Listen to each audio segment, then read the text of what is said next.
The air in the Gilded Fox Hotel is so thick you could cut it with a steak knife.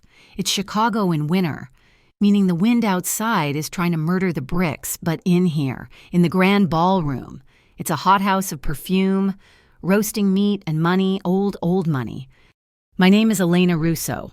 I'm 29 years old, and for the last 4 years, my job has been to walk through this jungle carrying a silver tray. Smiling, my smile is my armor, it's my invisibility cloak. At the Gilded Fox, especially on gala nights like this one, some real estate developer's fundraiser, you're not a person, you're a function.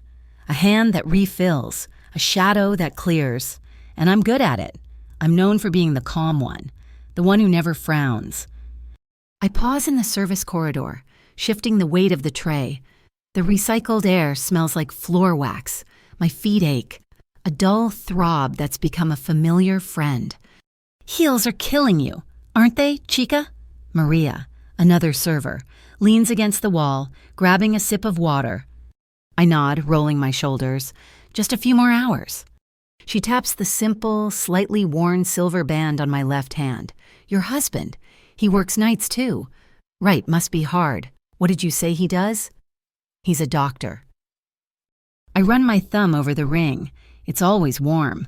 Something like that, I say. The familiar half-truth sliding out easily. He's in medical. It's not really a lie. My Mateo, he did have his EMT certification years ago. Back when we first met, he still knows how to stop bleeding. He just works in a different kind of emergency service now. When I first met him, I asked what he did, and he said infrastructure. I thought, like roads, bridges. I learned later he is infrastructure. He's the concrete before it's poured. He's the rebar sitting on the docks. He's the unions that decide who works when... These men in the ballroom tonight, they build the shiny glass towers. But Mateo owns the ground underneath. He's the underground infrastructure king, as one nervous contractor called him once. He's the foundation. But to me, he's just Mateo, the man who texts me to make sure I've eaten, the man whose hands, rough as they are impossibly gentle, the man I lie to, just a little, to keep our life normal. I push back into the ballroom. The noise level has risen. The main event, the Caldwell table, is holding court, Table 7, VIP. I know them by sight. Everyone does. Charles Caldwell, the father, maybe 58, silver hair. Looks like a senator. He builds skylines and golf courses. He looks through people like me. Then there's the son. Brandon, maybe 27. He's got that look, that expensive, careless. My father owns the city look. He's loud. And he has his phone out. The screen glaring as he films himself. Live streaming his own importance, his friends, a mix of slick-haired guys and women in dresses that cost more than my car, are all laughing too loud. I'm assigned their section. I approach, my smile fixed, my tray steady. More water, sir, can I get you anything?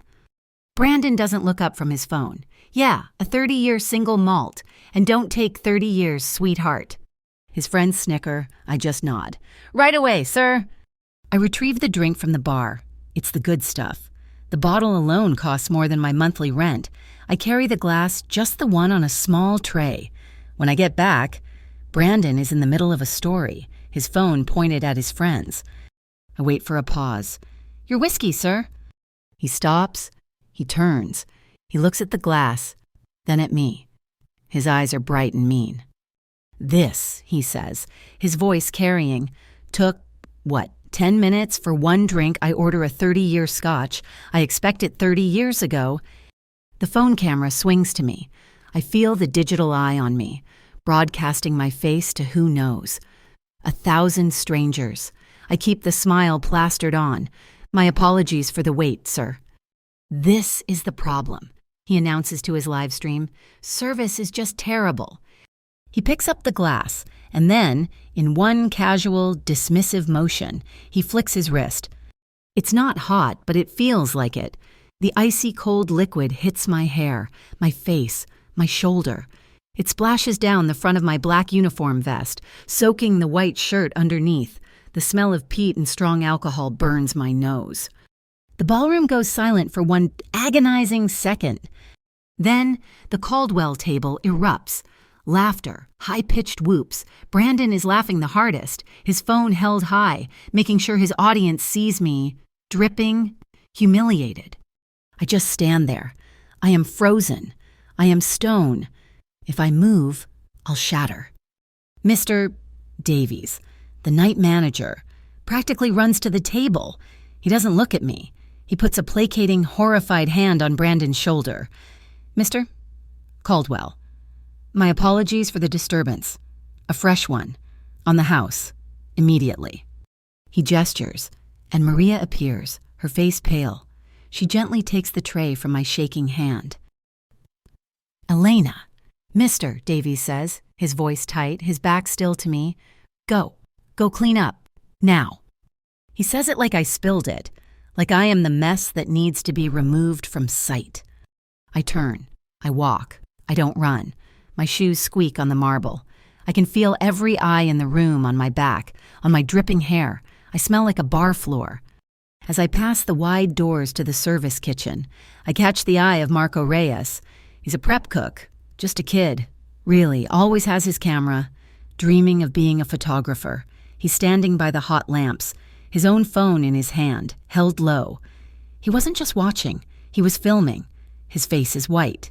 He looks sick. I turn away and push through the door to the staff hallway. The locker room is empty. I fumble with the key, my hands slick. The lock finally clicks. I lean my forehead against the cold, gray metal of my locker. I'm not shaking anymore. I'm vibrating. I look in the small, cracked mirror. My hair is matted to my cheek. My mascara, which I never wear much of, is running. The white shirt is stained light brown. The smell. That's the worst part. The smell of rich kid spite. I start to wipe my face with a rough paper towel, and that's when my apron pocket buzzes. My heart stops. It's not a buzz. It's a seismic event. I pull out the phone. One name on the screen. Mateo. He doesn't call. He never calls when I'm working. It's a text. Just 2 words. You okay? I stare at it. How does he know? He always knows. He has sensors in this city I can't even understand. A vibration. He feels it when the ground is unsteady. He must have felt me tremble, all the way across the river. My thumbs hover over the screen. I want to tell him, God, I want to type no. A monster named Brandon Caldwell poured whiskey on me for sport, and they filmed it. And the manager blamed me. But I can't. If I tell him, he will fix it. And Mateo's version of fixing isn't quiet. It's not a lawsuit. It's thorough. It's permanent. It's the end of this normal life I've fought so hard to build with him. He promised me normal. He promised me peace. This is the price. My hands are steady now. I type. Fine. Just a busy night. Spilled some wine on myself. Clumsy me. All good? I hit send. I wait for the 3 little dots. They don't appear. He's not typing. He's just reading it. He knows I'm lying. But he won't push. Not tonight. I turn off the ringer, slide the phone into my locker, and finally let the tears fall. I scrub my face, scrubbing the smell of entitlement and expensive whiskey off my skin. I change into my street clothes. 20 minutes pass. I feel hollowed out. I just want to go home. I grab my phone, ready to leave. There's a new notification. Maria forwarded me a link from one of those city gossip blogs. My stomach twists. It's a statement from the Caldwell Corporation posted only 15 minutes ago. We regret the disturbance at tonight's gala, which was handled swiftly by hotel staff. Unfortunately, an employee exhibited unprofessional behavior. I read it again. Unprofessional behavior. My behavior. And then, the line that stops my breath. Sources confirm the employee has been previously disciplined by the hotel for argumentative behavior with guests. A lie. A complete, fabricated, vicious lie. They didn't just humiliate me, they were trying to erase me, to build a new story, a new foundation, where I was the problem. They weren't just protecting their son, they were cementing my guilt. I stand there in the buzzing silence of the locker room. I think of Marco, his camera, I think of Mateo's text. I pull up my message to my husband. Fine, just a busy night. My thumb hovers over the delete button. I can't be the one to light the fuse. I am protecting him as much as I'm protecting this life. I put the phone back in my pocket. I will go home. I will shower for an hour. I will wash the smell out. I will kiss him. Tell him I'm tired and I will sleep. This will pass. It has to. I walk out into the freezing Chicago night, the lie burning hotter than the whiskey ever did. I didn't sleep. Sleep is a luxury you can't afford when the foundation feels a tremor, and I felt it. Right around 10:15 last night, a vibration in the city's concrete skeleton that was all wrong. It was centered on the gilded fox. It was centered on Elena. Her text message was a lie. Spilled some wine, clumsy me. Elena is never clumsy, and Elena doesn't lie to me, not unless she's trying to protect me from myself. Which means someone hurt her. By the time she got home, smelling faintly of alcohol, she didn't drink. Her eyes puffy, but her smile fixed. I already knew. The call came at 10:16, just 2 words from a retired judge I've helped with his foundation's logistics for a decade. All he said was, Mateo Caldwell. I kissed her. I told her I had an early inspection. I let her believe her lie, because her believing it was the only way she'd get any rest. Dawn doesn't so much rise in this part of Chicago as it leaks. Gray light filters through the high, dusty windows of the Santoro infrastructure warehouse. From the outside, it looks like any other depot on the river. Piles of aggregate, stacks of rebar, a fleet of concrete mixers and sanitation trucks bearing our name. We are, officially, in the business of concrete, asphalt, waste removal, and site cleanup. The truth is, we're in the business of permission. Nothing in this city gets built no glass tower, no stadium, no 6-lane bridge without the things I control. The concrete is the least of it. I control the unions that pour it. I control the docks that receive the steel. I control the inspectors who certify the rebar, the permits that allow for nighttime pouring, and the trucks that haul the waste away. These developers, they build the skin. I own the bones. The war room is a mezzanine office above the main floor, smelling of stale coffee and industrial ozone. My team is already here. They've been here since midnight. They know the tremor. Luca DeLuca, my right hand, my oldest friend, stands by the whiteboard. He doesn't look like a threat. He looks like a tired accountant. That's his strength. Sophia Fixer Marino, our legal counsel, is on the phone with one of her old colleagues at City Hall, her voice a low, persuasive murmur. Noah Green, finance, has 3 different spreadsheets open, tracing money through shell core so fast his fingers blur. And Tess Park, our OSINT specialist, is mainlining data, her screen a spider web of connections, social media feeds, and site schematics. On the whiteboard, in the center, is a photo of the Caldwell table from last night. Tess pulled it from hotel security 5 minutes after the judge's call. Brandon, mouth open, laughing, Charles, smiling indulgently, the legal team, looking complicit, and a phone, held high, live streaming. Tess, I say, my voice quiet. The room settles. She points to the board, the target Caldwell Urban Development, Charles as the head, Brandon as the liability. They have 4 major projects in active development: the Lakeview Tower, the West Loop Complex, the new stadium overpass, and the South Shore reclamation. Noah leans forward. The problem isn't the projects. The problem is the financing. They're leveraged to the hilt. Charles is old school. He builds fast, pays on terms, and rolls the debt. But his bankers, post-recession, are new school. Their loan covenants are tight. He has milestone deadlines on all 4 projects, 90-day windows. I look at the timeline, dominoes. Exactly, Mateo, Noah says. He misses 1 deadline, he gets a penalty, he misses a second, the interest rate jumps 2%, he misses a third, the bank has the right to call the note or sell the debt. I look at the photos, the whiskey, the laughter, the look on the manager's face, the press release that followed 20 minutes later, the one Tess found, the one that called my wife unprofessional. The one that mentioned a previous disciplinary action that never, ever happened. All right, I say. I walk to the board, I look at Brandon's smug face, and I look at the picture of Elena, back turned, walking away, dripping. I feel the old heat rise, the urge to send Luca and two of the boys to have a conversation with Brandon, the urge to break something, to make someone feel the same sharp, cold humiliation. I push it down. That's blunt. It's stupid. It's what they do. No one, I say, my voice flat, is to touch them. No one gets hurt. We don't go near them. Luca looks at me, his eyebrow raised. We just, I say, take away their air. I tap the timeline. The milestone deadlines, what are they? Tess answers.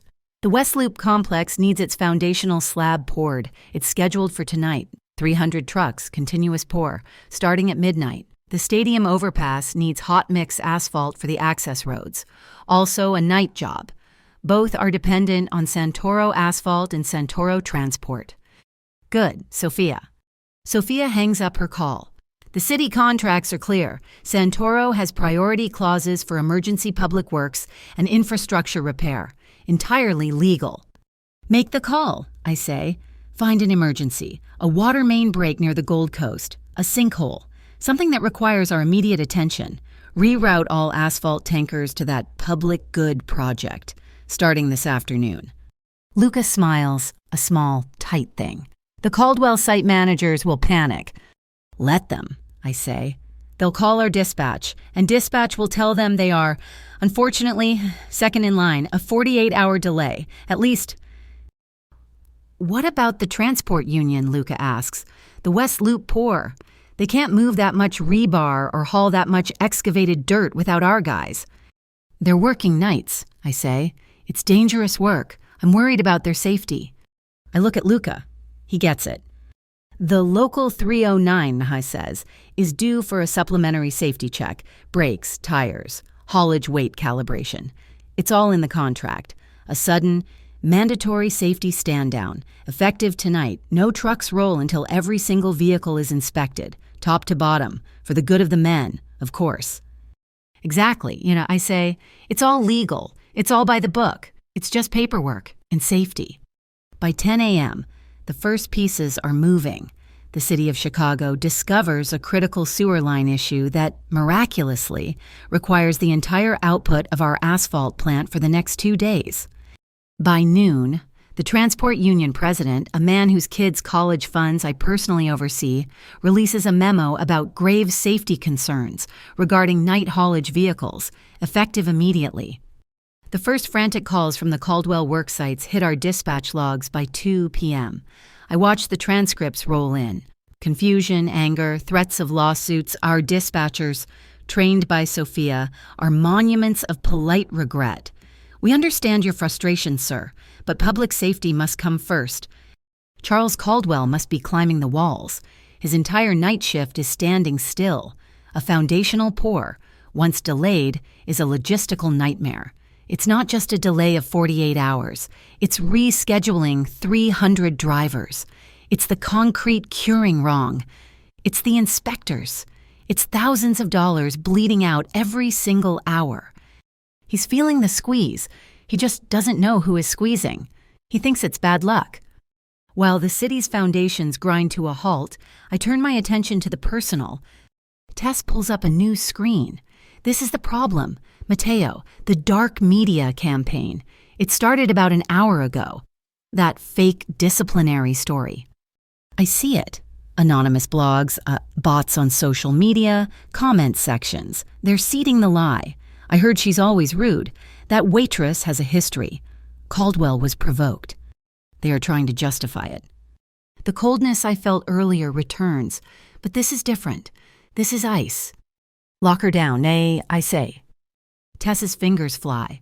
Already on it. Her public social media profiles. They no longer exist, wiped. Her phone number. By the time she wakes up, it'll be ported to a new, private, encrypted line. This old number will route to a dead box. The harassment will hit a brick wall. Good. And the blog posts. We can't erase them, Tess says, but we can bury them. I'm setting up an anonymous victim advocacy group, seeding it with resources for service industry workers. We'll start a counter-narrative, not about Elena, about dignity. We'll drown their noise in something positive. I nod. Protect her, at all costs. And him, Luca asked, pointing at the screen. Tess has Brandon Caldwell's live stream feed up. He's not apologizing. He's not even quiet. He's at some rooftop bar, already drinking, his phone out, bragging about the gala. He's an idiot, Tess says, a rare note of disgust in her voice. He's checking in. He's tagging his friends. He's live mapping his entire life for me. Keep mapping, I say. Follow the liability. We'll need a visual aid for his father. Soon. I stand up and look out the window at my fleet of silent trucks. They look peaceful, but I know they are a weapon. A weapon Charles Caldwell doesn't even know is aimed at him. He thinks his problem is asphalt. He thinks his problem is unions. He has no idea. His problem is that his son picked the wrong waitress, in the wrong hotel, in a city whose foundations belong to her husband. The first 48 hours are about logistics. The asphalt hardens in the wrong places. The transport union's safety review finds a predictable list of critical infractions on 20% of the fleet, grounding them. Charles Caldwell is bleeding money into the Chicago soil, paying for crews who are standing around drinking coffee. He's angry. He's making calls, yelling at my dispatchers, threatening breach of contract. But he's yelling at the armor, not the man inside it. My armor is paperwork. It's bylaws. It's public safety ordinances. He can punch it all day, and all he'll do is break his own knuckles. But a supply squeeze is temporary. It's a message. The real power, the permanent kind, isn't in stopping a truck. It's in owning the note. On day 3, I'm back in the war room. The smell of coffee is gone, replaced by the sterile hum of servers. Noah Green has the floor. He isn't just a numbers guy. He's a structural engineer for money. He finds the load-bearing walls and the hairline fractures. Here's the architecture of their debt. Mateo, he says, tapping the main screen. The diagram looks like a nightmare. 4 projects, 6 different lenders, all tied in knots. Charles is over-leveraged, but he's smart, Noah explains, his voice crisp. He used short-term construction loans, all with milestone clauses, 90-day windows. He hits his mark like the West Loop Foundation pour, and the next tranche of money unlocks. He missed that mark, I say. He did. That's milestone 1, Noah says. The contract gives him a grace period, but now he's on the clock. If he misses a second milestone, say, the steel framework inspection on the same project, the penalty kicks in. That's an automatic 2-point jump on his interest rate, 2%, across the entire $90 million loan. I do the math. It's crippling. And milestone 3. That's the kill shot, Noah says, zooming in on the fine print. 3 missed milestones, and the bank has the right to declare him in default. They can sell the debt to anyone, immediately, to recover their position. They're nervous. I state, it's not a question.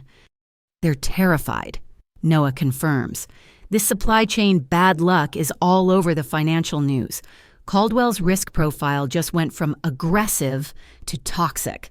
They don't want to be left holding this bag. Good. I turn to my terminal. Activate the funds. On paper, Harbor Point Capital, the North River Group, and the Silver Foundation are 3 separate, spotless, offshore investment entities. They specialize in acquiring distressed infrastructure assets. They are registered in 3 different countries. They are clean, anonymous, and have no legal connection to Santoro Infrastructure or to me. They are my financial ghosts. Noah, you have the green light. Start making quiet inquiries. I want those banks to know there's an anonymous buyer willing to take that toxic debt off their hands. For a discount, of course, for their trouble. On it, next, he says. They'll be relieved they have an exit. Now for the second front, while Noah attacks the bank accounts, Sophia attacks the calendar. She walks in, shrugging off her coat. She just came from City Hall, a place where she used to work and still holds more keys than the mayor. How was the planning commission, Sophia? I ask. Productive, she says, accepting a coffee from Luca. You know, it's a funny thing. The city just approved a new 24-hour bus route. Starts next week. It goes right past the Caldwell Lakeview Tower project. I smile. Does it now? It does. And according to City Ordinance 3-5B, she recites, any new public transit line automatically triggers a revised traffic impact and public access study for all adjacent construction. Meaning, she says, all permits for that site are frozen. Pending the new study, they can't move a crane, they can't accept a delivery, they can't even put up scaffolding until the city signs off on the new traffic plan. And how long does a study like that take? Luca asks, already grinning. Well, Sophia says, these things are very thorough. You've got environmental impact, noise abatement, pedestrian flow. It could take 30 days. It could take 60. My old colleague is very, very thorough. So Caldwell's West Loop project is choked by a lack of asphalt, and now his Lakeview Tower is frozen by a ghost bus route. He's bleeding from 2 arteries. Now, we attack the third front, his name. I turn to Tess. She's been monitoring the dark media campaign against Elena, the bots, the paid-for comments. They're still pushing the argumentative employee narrative, Tess reports, her voice clipped with anger. It's sloppy, but it's clouding the issue. So, I say, we clarify it, Mo, but not with anger, not with accusations. We use the truth. My kindness network is active, Tess says.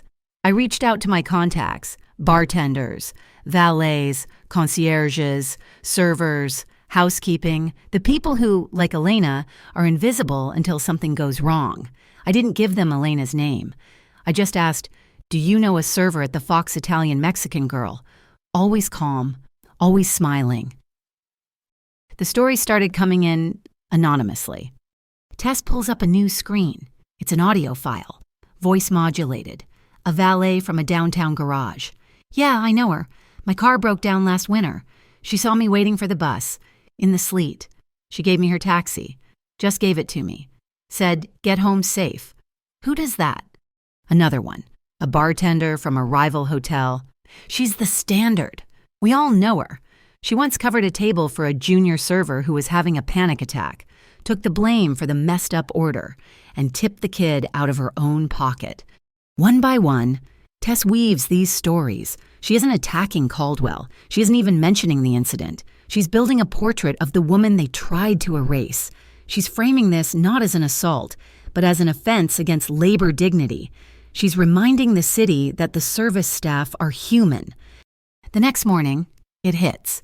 An independent urban affairs blog, one that all the politicians and developers read, runs a long-form investigative piece. The title is, Who Runs Chicago's Foundations? It's beautiful. It's not about me. My name is nowhere in it. It's about the real foundations. It's a love letter to the night shift asphalt layers, the concrete truck drivers, the crane operators, the server who remembers your name. It praises the unseen ecosystem that keeps the city alive. And then, in the final third, it pivots. It asks what happens when that ecosystem is treated with contempt. It doesn't name Brandon. It just asks, what is the culture of a company like Caldwell Urban Development that builds its towers on the backs of these workers and yet holds them in such open disdain? The effect is immediate. Caldwell PR, already reeling from the supply chain disaster, issues a frantic denial. They call the blog irresponsible and a mouthpiece for disgruntled unionists. They double down, blaming logistical partners for the delays. It's a mistake. They sound defensive. They sound guilty. The stock for Caldwell Materials, a publicly traded ancillary company Charles uses for rebar sourcing, dips 3 points. It's not a crash, but it's a shudder. It's a sign of low confidence. And in the financial world, low confidence is blood in the water. The banks start calling Charles Caldwell, not his lawyers, him. They send official letters. I know, because Sophia has a friend in the mailroom of one of them. The letters are full of phrases like grave concern and milestone integrity and immediate clarification. The squeeze is working. Charles is being choked by bad luck, red tape, and his own PR. Tess decides it's time to turn up the heat on the liability. He's still at it, she says, showing me a new video feed. It's not from Brandon's live stream. This is from a security camera in a hotel lobby, time-stamped this morning. He's a creature of habit and arrogance. The clip is short. Brandon, looking hungover, is yelling at a hotel security guard, a man twice his age. He's jabbing his finger in the man's chest, complaining about how long his car is taking. He uses language that makes my jaw tighten. He knocks the man's hat off, just flicks it off, for fun. The public was angry about the whiskey, but they are tired of Brandon. The clip, leaked anonymously to 2 high-traffic gossip sites, goes viral. The narrative is no longer rich kid misbehaves. It's this family is a problem. The final domino falls at 4 p.m. on Friday. Noah Green walks into my office. He isn't smiling, but his eyes are bright. They bit, he says. The 2 main lenders for the West Loop project, they're panicking. They see the missed milestones, the bad press, the union strike. They think the whole thing is going under. They called their brokers. They want to offload the debt, quietly. They don't want a public auction. They just want out. And our ghosts? Harbor Point and North River, Noah says, were gracious enough to take that toxic asset off their hands. We just acquired 41% of the West Loop construction debt. At what price? Noah allows himself a small, sharp smile. A 12% discount. I lean back in my chair. Charles Caldwell doesn't know it yet. He's at home, furious, trying to find a new asphalt supplier, trying to placate his bankers. He thinks he's fighting a war on 4 fronts. He doesn't realize he's already lost. He doesn't realize that Matteo Santoro, the husband of the waitress he allowed his son to humiliate, now own the leash to his most expensive project. The supply chain was just a distraction. The real power was always in the fine print, and I just bought it. The panic inside Caldwell Urban Development must have been magnificent. Noah tracked the electronic fund transfers. Charles was moving money, pulling from personal accounts to try and cover the interest on payroll for his idle, multi-million-dollar projects. He was patching a dam break with duct tape. My team, listening through legal channels and a few less-than-legal ones, painted the picture for me. Charles Caldwell, in his glass tower boardroom, slamming his fist on the mahogany. Who is Harbor Point? Who is North River? Find them. And his team of $50,000 an hour lawyers staring blankly. They couldn't. The funds were ghosts, domiciled in countries that don't answer emails. Brandon, of course, was screaming, "Sue them, sue the unions, sue the asphalt company, sue everyone." I can picture the lead counsel, a man named Miller, rubbing his temples. "Brandon, if we sue, we go into discovery. That means we open our books. All of them. The subcontractor discounts, the political incentives, the expedited permits. Suing is suicide. We have to find out who this is and what they want." Charles was trapped. He was a shark in a tank he just realized was shrinking. He was choking on his own over-leveraged genius. He knew, by now, that this wasn't bad luck. The asphalt disappearing, the union striking, the planning commission freezing his permits, and his debt being bought by ghosts. All in the same 72-hour window, he knew this was a coordinated attack. He just didn't know the face of the attacker. It was time to give him one. I took out a new phone, a clean burner. I typed in the personal cell number Tess had pulled for Charles. One text, 9 words. "Meet me, alone. The River Warehouse, 6 p.m. I attached the address, my address. He would come. He had no choice. He had to know. I didn't wait in the war room. I went down to the main floor. This wasn't a meeting for suits. This was a meeting for foundations. I stood by a massive open bay door. The air smelled of cold river water, wet concrete, and welding ozone. The space was cavernous, filled with the skeletons of the city. Stacks of rebar reached for the ceiling like steel ribs. Pallets of 40-kilogram bags of high-strength grout were stacked like bricks. On the far wall, illuminated by high-sodium lamps, was a massive, 3-meter-tall engineering schematic for the new Jefferson Bridge. I wasn't in a suit. I had on my work boots, jeans, and a thick flannel shirt. The uniform of the man Elena thinks I am, the infrastructure guy. When Charles Caldwell arrived, I wanted him to see the man who pours the concrete, not the man who signs the checks. At 6 p.m., sharp, a black sedan rolled onto the floor, its headlights cutting through the dusty air. It looked ridiculous, a sliver of luxury in a world of industrial grit. Charles Caldwell got out of the back. He left his driver. He was alone, as instructed. He looked smaller here. His expensive overcoat seemed thin. He looked around, his eyes wide with a mixture of fear and offense, as if he couldn't believe a place like this truly existed. "Who are you?" he demanded. His voice tried for command, but it echoed, thin and weak. "Are you with the unions? Are you the asphalt supplier, or are you Harbor Point?" "I'm all of them," I said. My voice didn't echo. It was flat, calm, the voice I used to use as an EMT. "Sir, you are in shock. I need you to focus." I gestured to a simple steel table and 2 metal folding chairs. "Sit down, Charles." He bristled, but he sat. I didn't sit. I stood over him. I dropped a thin file on the table in front of him.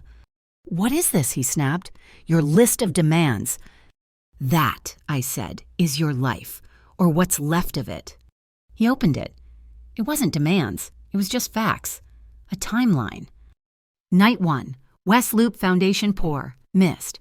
Day 2, Transport Union Safety Stand Down, enacted. Day 3, Lakeview Tower permit, frozen. Day 4, 41% of West Loop debt acquired by North River Group.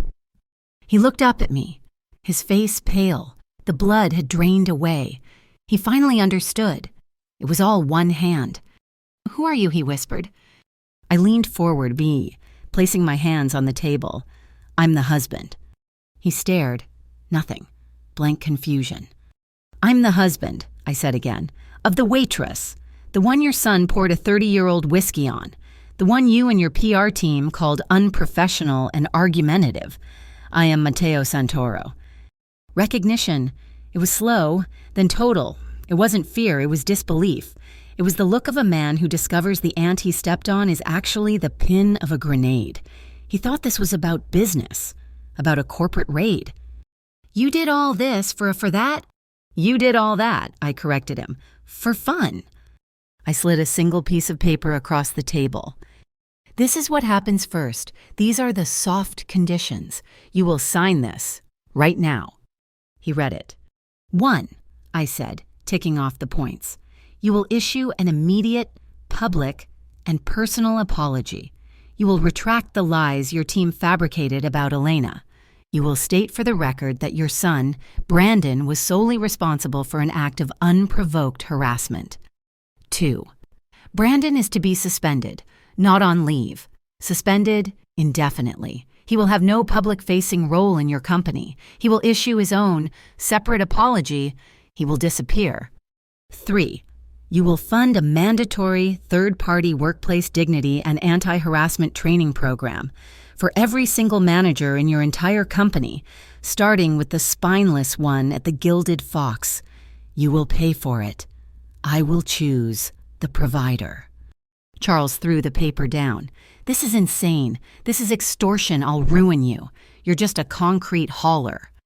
"I am," I said, not raising my voice.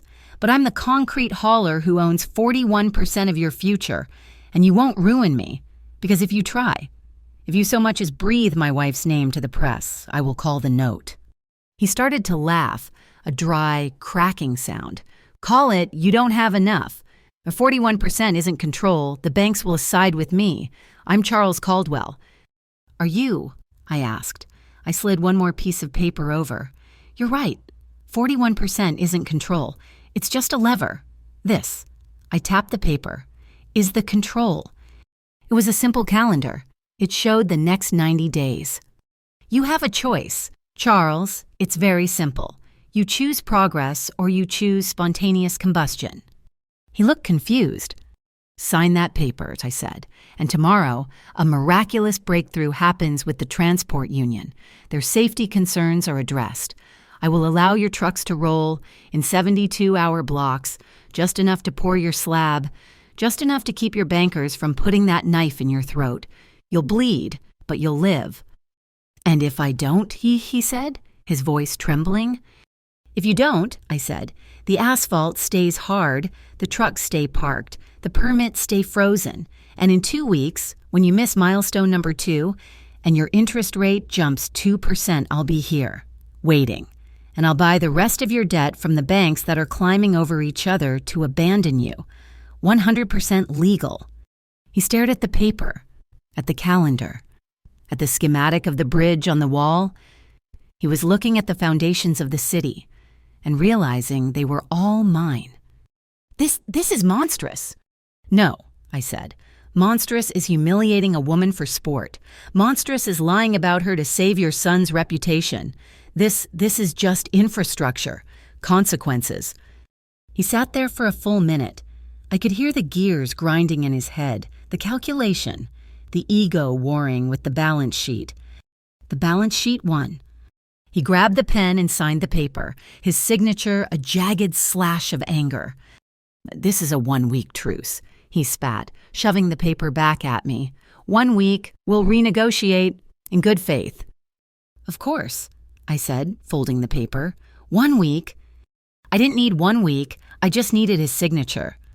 He stood up, straightened his coat, and walked back to his car, a king who had just been checkmated by a pawn. I let him go. I drove for a long time after that.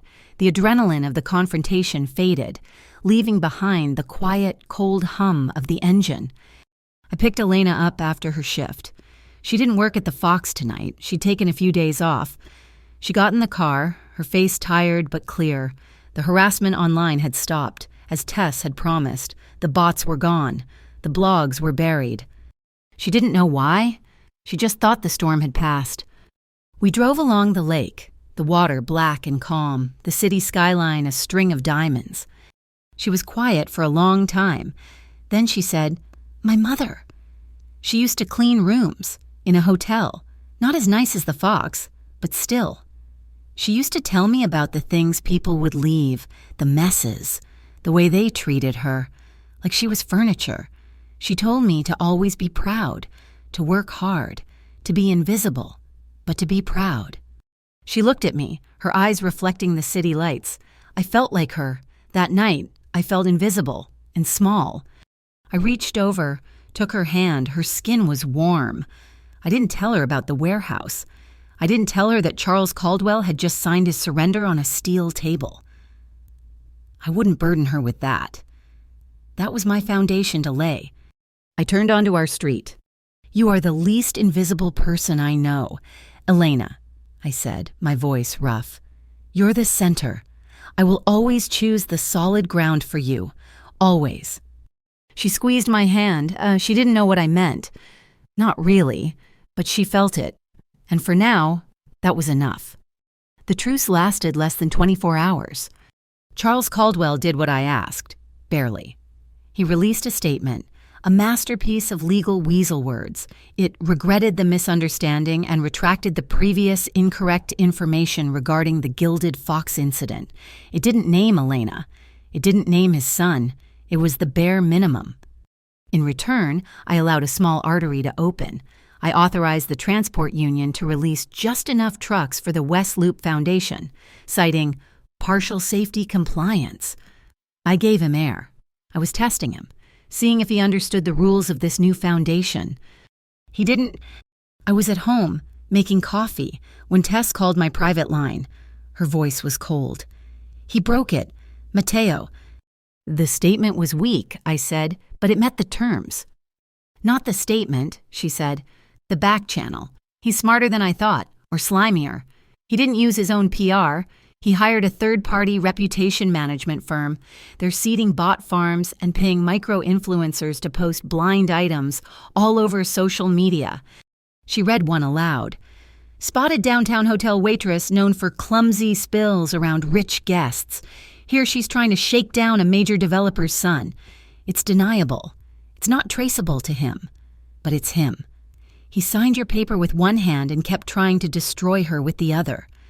I looked at the coffee swirling in the pot. He had promised good faith. He had lied. He had taken my mercy and used it as a shield to continue his attack. He was still using Elena as the target. I hung up and walked into the war room.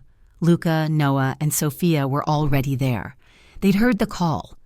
He's incapable of honor. I said, it was a final judgment. The truce is void. He doesn't need a truce. He needs a lesson. Noah. Noah Green looked up from his screens. We have the 41% solid. The other banks are holding, but they're terrified.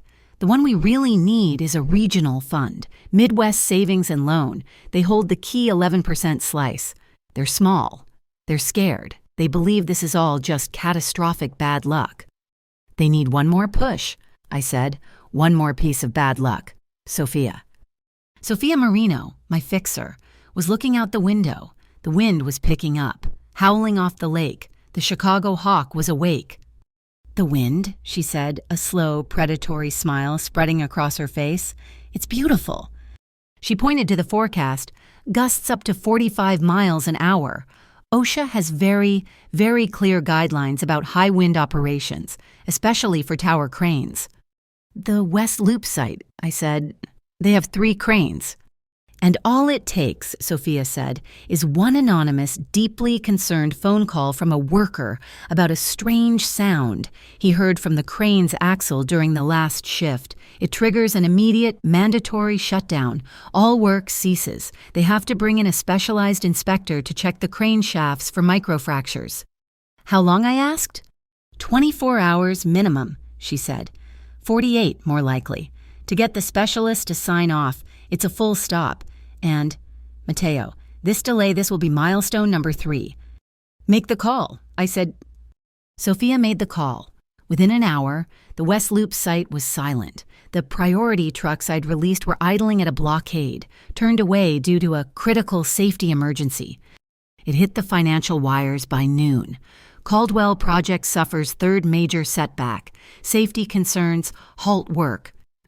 Noah watched his terminal. Here it comes, he whispered. The Midwest Savings and Loan didn't just panic. They imploded. They saw the other big banks had already sold their debt. They saw 3 missed milestones. They knew, in their bones, that the 3 strikes clause was now active. Their 11% stake was about to be worth 0. They're dumping it, Noah said, his fingers flying. They're not even asking for a premium. They just want out. They're selling the note. Buy it, Noah. I said, all of it. Use the Silver Foundation. Done, he said. Not 5 minutes later, he leaned back, taking his glasses off.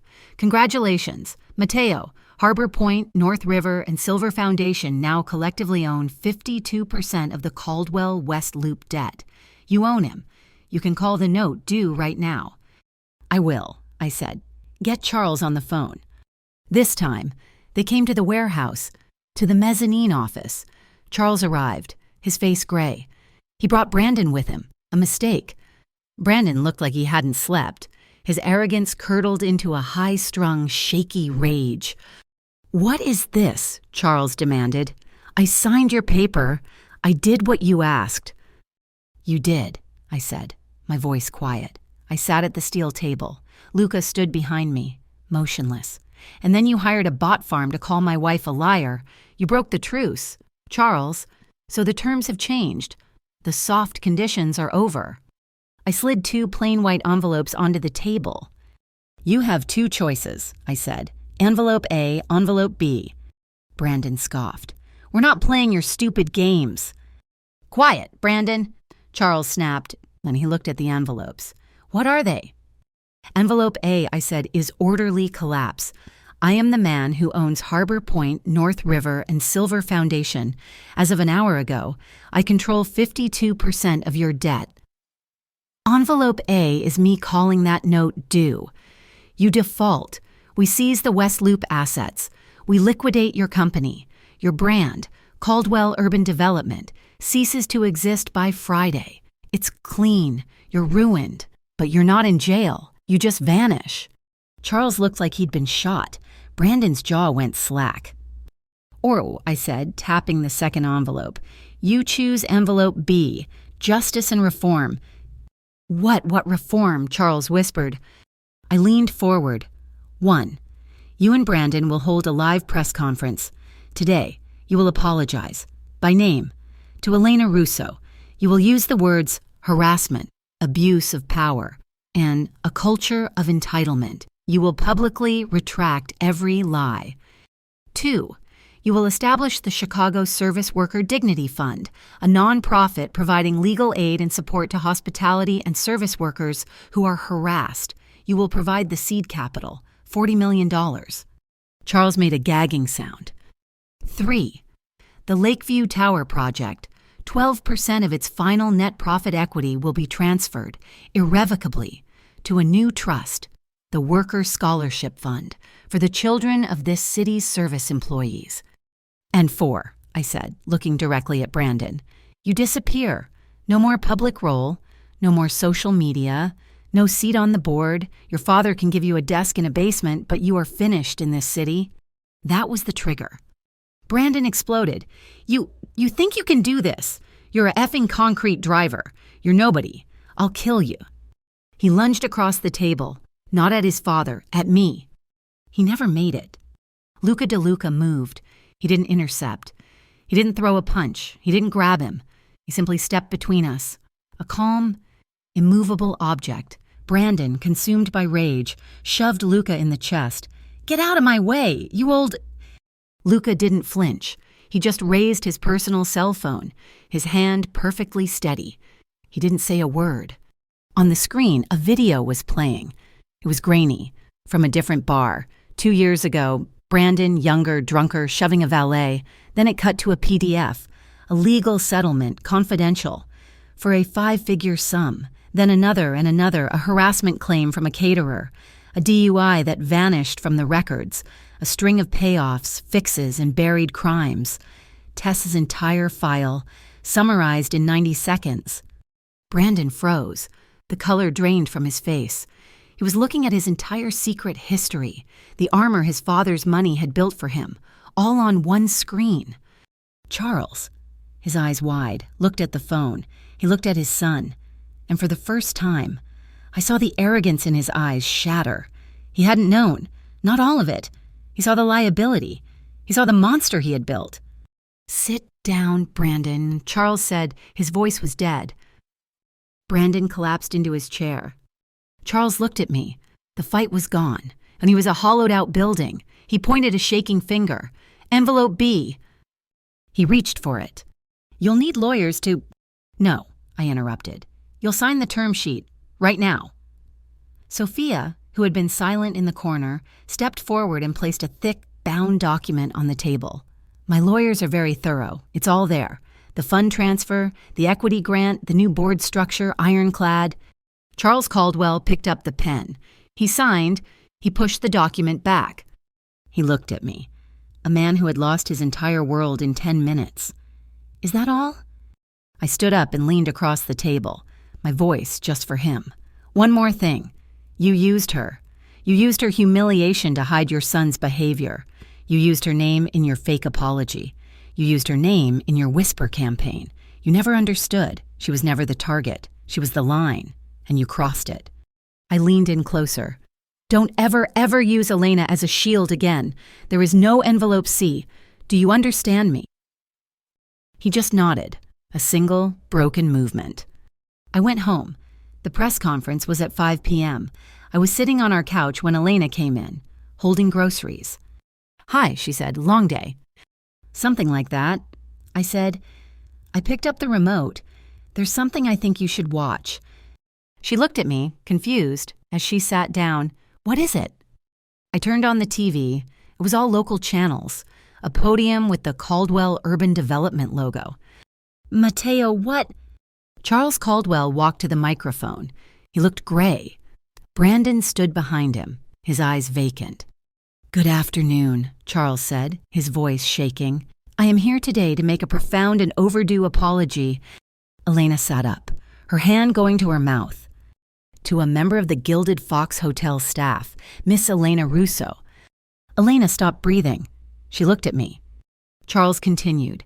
He detailed the incident. He used the words, "An act of unprovoked harassment marked an abuse of privilege. A subsequent campaign of misinformation, which I personally authorized, was despicable."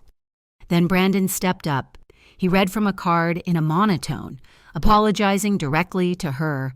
He announced his indefinite leave of absence from all public life. Charles stepped back up. He announced the $40 million Service Worker Dignity Fund. He announced the 12% equity transfer for the scholarship fund. Elena wasn't watching the TV anymore. Her eyes were locked on mine. She was seeing it all. The bad luck that had plagued the Caldwells, the late nights I was working, the infrastructure that suddenly needed my full attention. The pieces were locking into place. Tears were streaming down her face, but she wasn't sad. She was seeing. "Mateo," she whispered, as the reporters on TV began shouting questions. "You did this!" I turned off the television. The room was quiet. I took her hand. It was trembling. "He broke his promise," I said, my voice soft. "I made him keep it. I told you I would always choose the solid ground for you." The silence in our living room was louder than the shouting on the television had been. Elena's hand was still pressed to her mouth. She wasn't looking at the screen anymore. She was looking at me. It wasn't fear in her eyes. It was awe.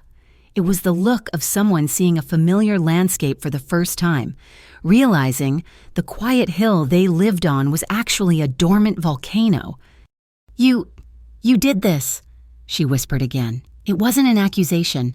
It was a discovery." I picked up the remote and muted the feed of reporters screaming questions at Charles Caldwell's gray, empty face. He broke the terms," I said, my voice quiet. "He signed an agreement, and then he hired people to continue lying about you. He kept using you as a shield." She stood up and walked to the window, looking out at the Chicago skyline, the towers, the lights, the city we both served, in very different ways. "When I met you," she said, her voice small, "you told me you were in infrastructure. I thought you, I don't know, paved roads, fixed things." "I do," I said, walking to stand behind her. I didn't touch her. I gave her the space. "That's exactly what I do. Sometimes the foundation is cracked. Sometimes the support beam is rotten. And sometimes the entire structure is built on a lie, and it has to be taken down to the studs and rebuilt." She turned, her eyes tracing my face, searching. "That press conference, the $40 million, the 12% Mateo, that, I said, is justice and reform. That is the price of what they did. That's the cost of repair." She was quiet for a long time. Then she leaned forward and rested her forehead against my chest. I felt the tension go out of her. I wrapped my arms around her. "I don't know that man," she whispered, her voice muffled against my shirt. "The one who can do that." "Yes, you do," I said, holding her tight. "You're the only one who does. He's just the man who fixes the faucet. He's just the man who loves his wife." She finally let go. A deep, shuddering breath. She had been holding it, I realized, ever since that whiskey hit her skin. The next morning, the real work began, the cleanup. The city woke up to the news, Caldwell's shocking apology, and billionaire pledges $40 million to service workers. The press, of course, was eating it up. They painted Charles as a repentant corporate citizen, a man horrified by his son's actions, taking a bold step toward reform. I let them. The narrative was useful. It made the change permanent. My first call was to Luca. "Open it up!" "All of it." "Conditionally," I said. "The supply chain reopens, but the new terms are non-negotiable. The respect memorandum is part of the contract now. Full transparency on overtime pay. 2 safety inspectors are inspectors on every Caldwell site. Full-time. They aren't just looking for cracked rebar anymore. They're looking for cracked managers. Any report of worker harassment, any complaint, and the concrete stops immediately." "He'll sign it," Luca said. "He already did," I replied. "It was in envelope B." The unions signed the new memorandum of respect with Caldwell Urban Development. It was the first of its kind in the city. My next meeting was with Noah and Sophia. The $40 million fund needed to be more than a press release. It has to be real, I said. Bulletproof. I don't want his money. I want his money to work. Noah structured it. The Chicago Service Worker Dignity Fund.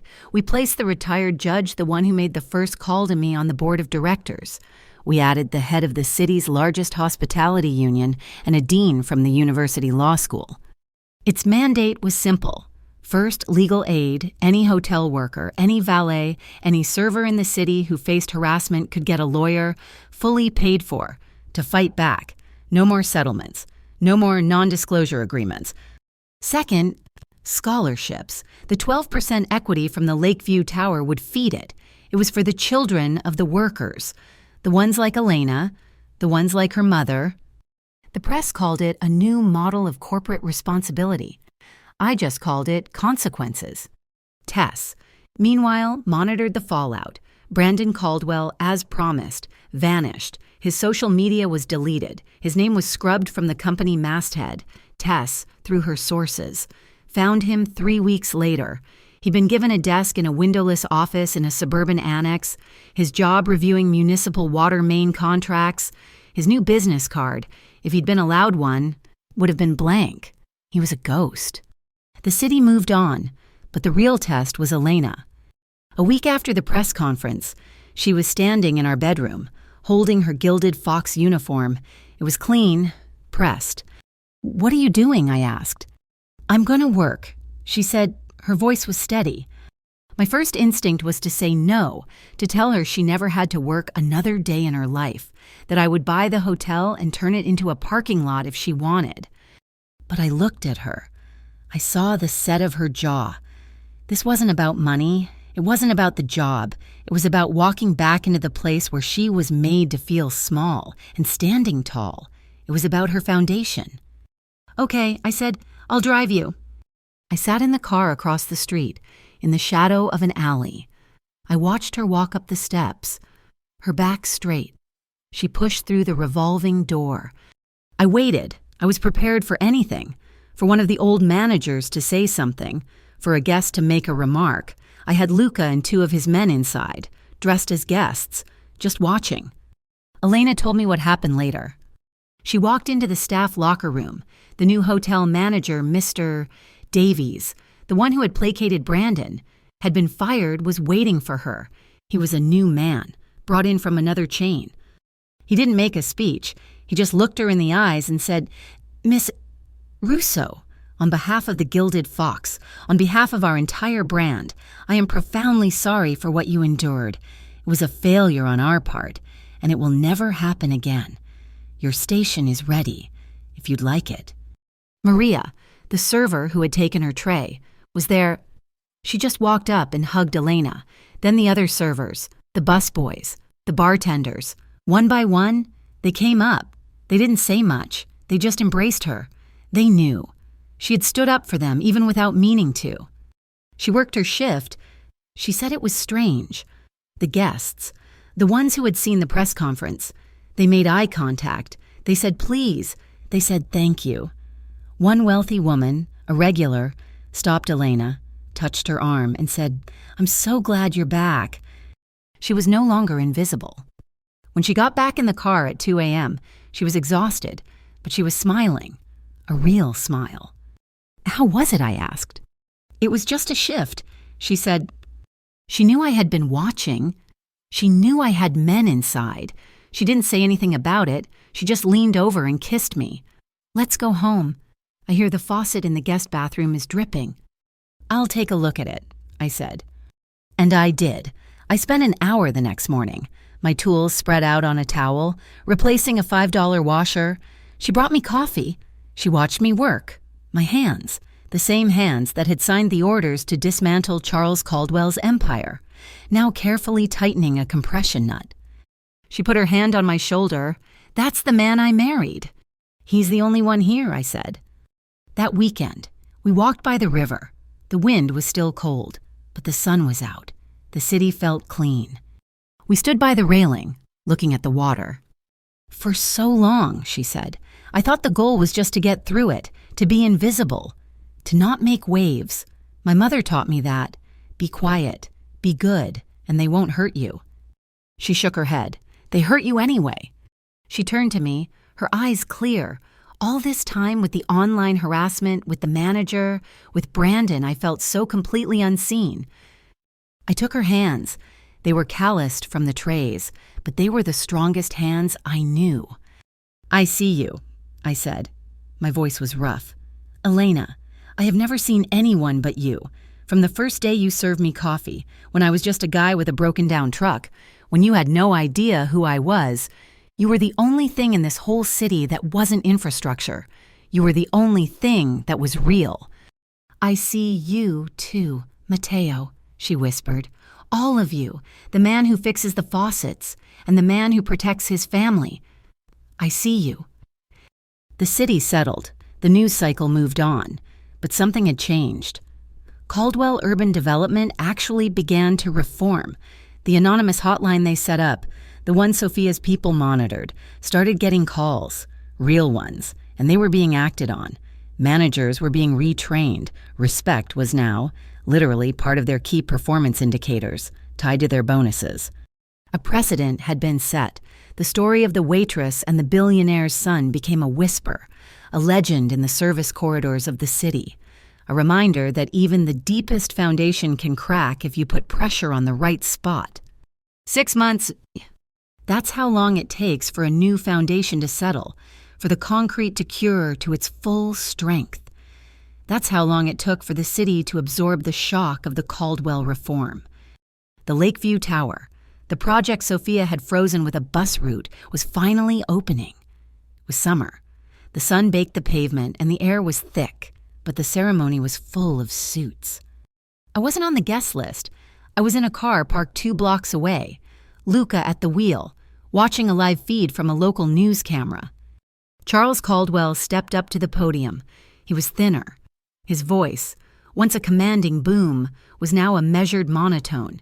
He gave a speech about partnership, about community, about corporate responsibility. It was dry. It was boring. And it was, for the first time in his life, completely true. He and the mayor cut a blue ribbon. They walked to the entrance and unveiled the plaque. Luca squinted. What's it say, boss? It says, I read from the close-up on our feed, dedicated to the hands that build the foundations of this city. My name was not on it. Santoro was not on it. Harbor Point and North River were not on it. It was perfect. The foundation doesn't need a name. It just needs to be solid. The real victory, however, wasn't happening in front of the cameras. It happened on a Tuesday, in our kitchen. I was home when Elena came in from her class. She hadn't worked at the Gilded Fox in months. She'd enrolled in a few community college courses, testing the waters. She was holding a thick, cream-colored envelope. The logo in the corner was one I knew well. Noah and Tess had designed it. The Worker Scholarship Fund, the one funded by 12% of the profits from the very tower they were opening today. Mateo, she said, her voice unsteady. Open it, I said, leaning against the counter. Her hands shook slightly. She had debated for weeks whether to apply. She felt it was conflicted. I told her it wasn't a gift. It was restitution. It was hers, earned by blood and whiskey. She pulled out the letter. Her eyes scanned it. Once. Twice. A tear escaped, then another. She looked up at me, her face a blazing sunrise of disbelief and joy. I got it, she whispered. Full scholarship, the entire 2-year program. Hospitality management. I crossed the kitchen and pulled her into my arms. I felt her heart hammering against my chest. This was the point. Not the revenge, not the collapse of an enemy. The rebuilding of what was broken. You're going to be amazing, I said, my voice rough. I'm going to open it, she said, pulling back, her eyes fierce.